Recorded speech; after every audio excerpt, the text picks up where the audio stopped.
Cuando hablamos del testamento cerrado, otro de los elementos que tenemos que tomar en cuenta es el caso de que la persona sea extranjera y debe escribir su testamento, o la palabra testamento, o el epígrafe, como se decía anteriormente, de la cubierta, ¿verdad? En el título de la cubierta, la palabra testamento, y si la persona es extranjera lo debe de poner en el idioma que desee.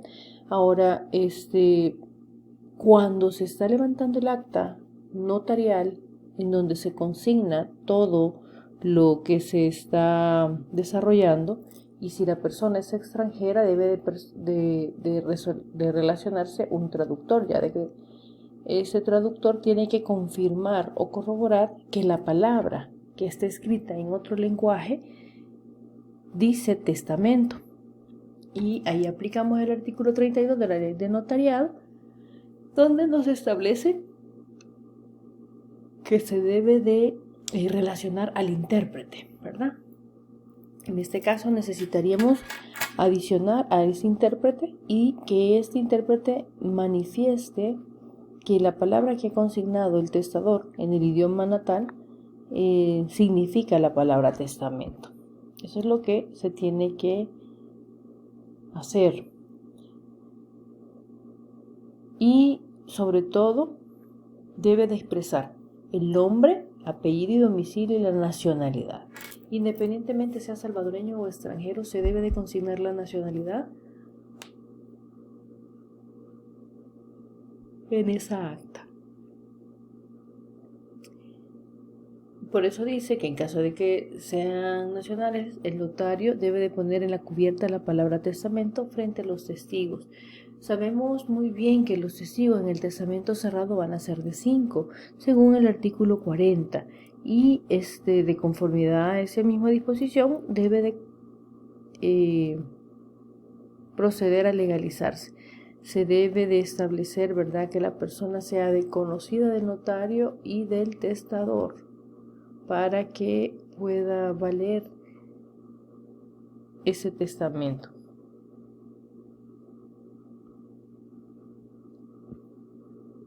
Recordemos que el Código Civil queda tácitamente derogado, aunque no se consigna de esa manera en el testamento, pero siempre que hablamos de un testamento cerrado, debe de legalizarse la cubierta. Y solamente en este caso, a pesar de que la persona no hable castellano, lo puede consignar en su idioma natal.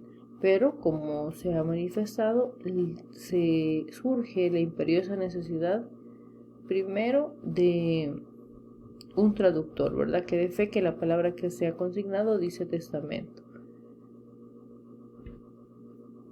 Y en segundo lugar, en caso de ser nacionales, pues será el notario quien, como título o epígrafe, debe de poner la palabra testamento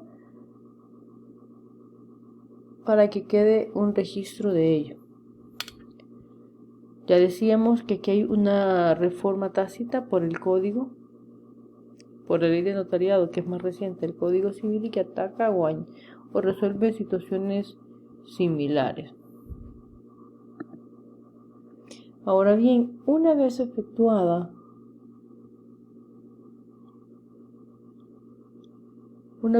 el testamento cerrado,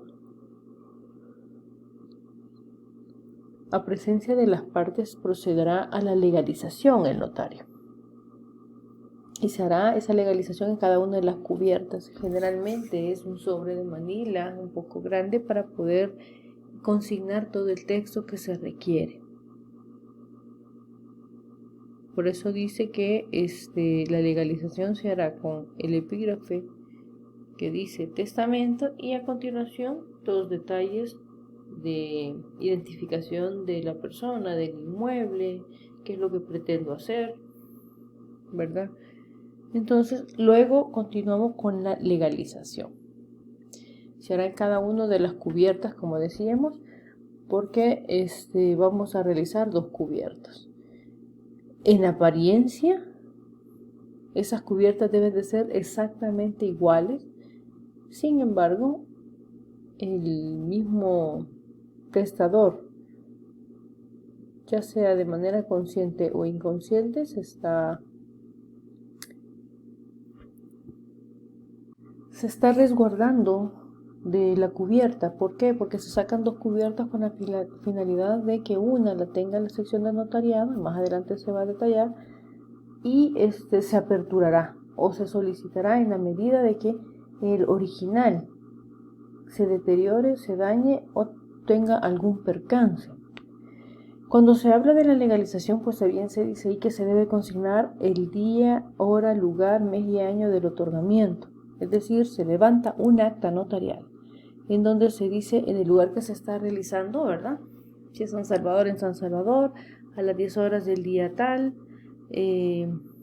comparece ante mí fulano de tal, ¿verdad? Ante mí Ivonne Flores comparece Luis Pérez.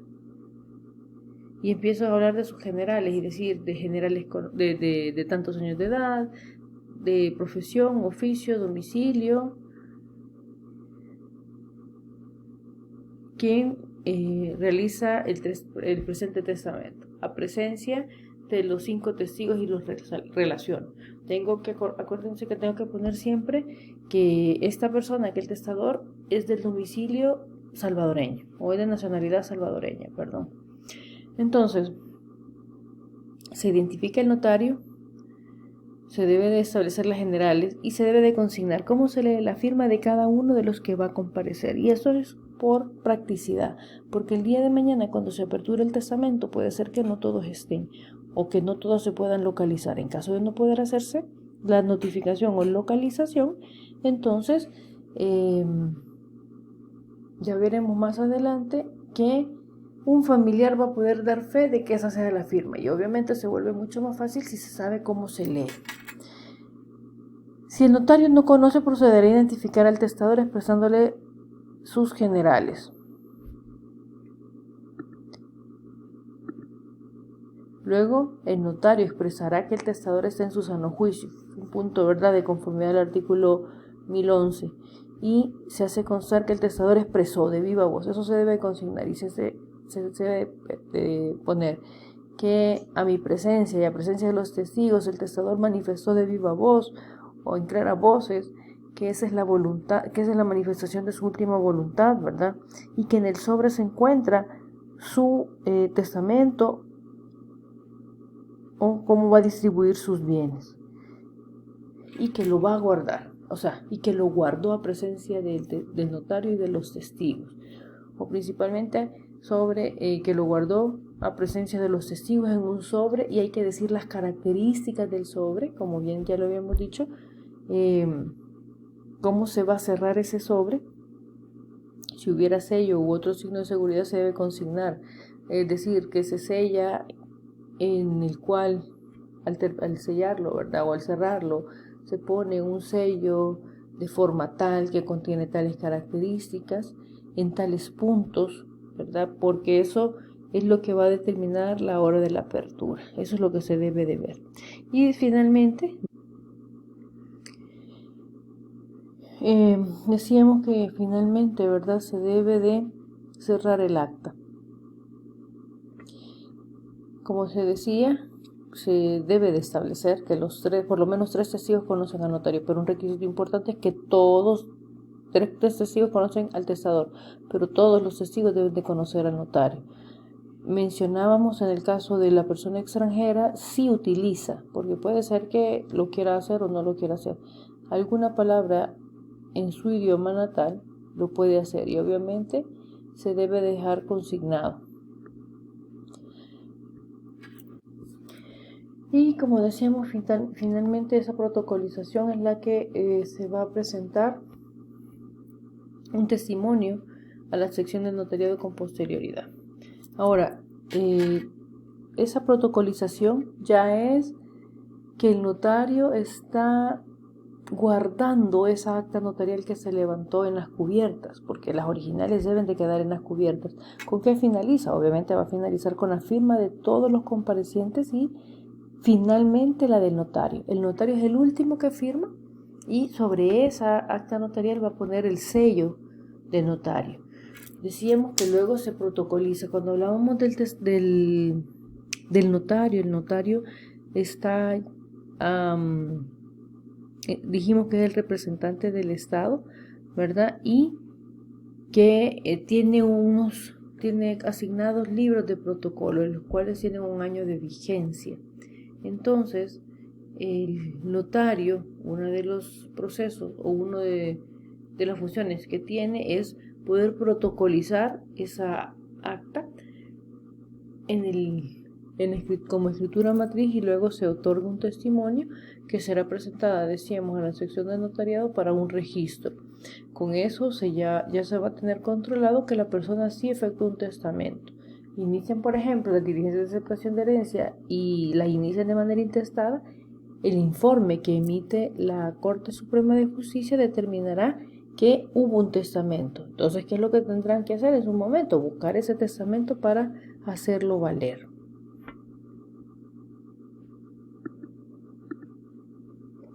El acta que debe de hacer constar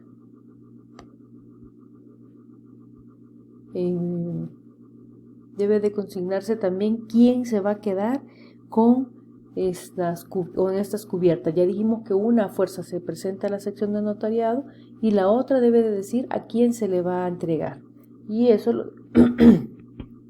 debe de consignar en el acta, porque eso le va a permitir al notario o a las personas ubicar quién tiene ese testimonio, ¿verdad? Para hacerlo valer a futuro. Decíamos que finaliza con la firma del testador.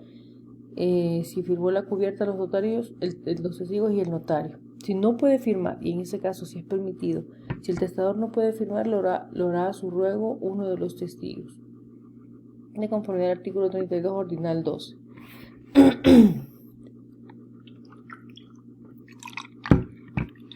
¿Cuáles son esas funciones que va a tener el notario que autoriza el testamento? Decíamos que una de las obligaciones es que deberá presentar un testimonio del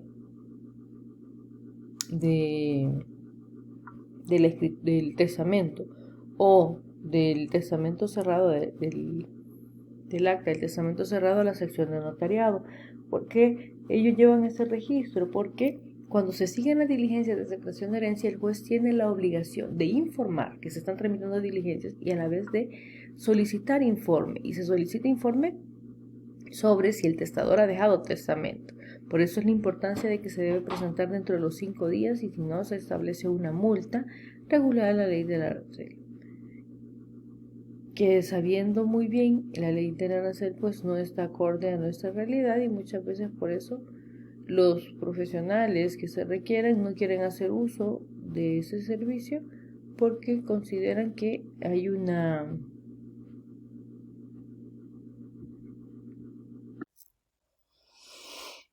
artículo 47, ¿verdad?, de la ley del notariado. También la Corte lleva un archivo especial de los testimonios de los testamentos abiertos que remiten los notarios, como les estaba explicando, ¿verdad?, para enviar el informe al juez o al notario si efectivamente ese trámite que ha iniciado no lo ha iniciado alguien más. De haberlo iniciado, el juez, ¿qué es lo que tiene que hacer?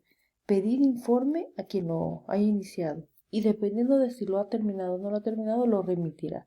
Si ya lo terminó y el libro de protocolo no está en sus manos, tendría que retirarlo de manera separada.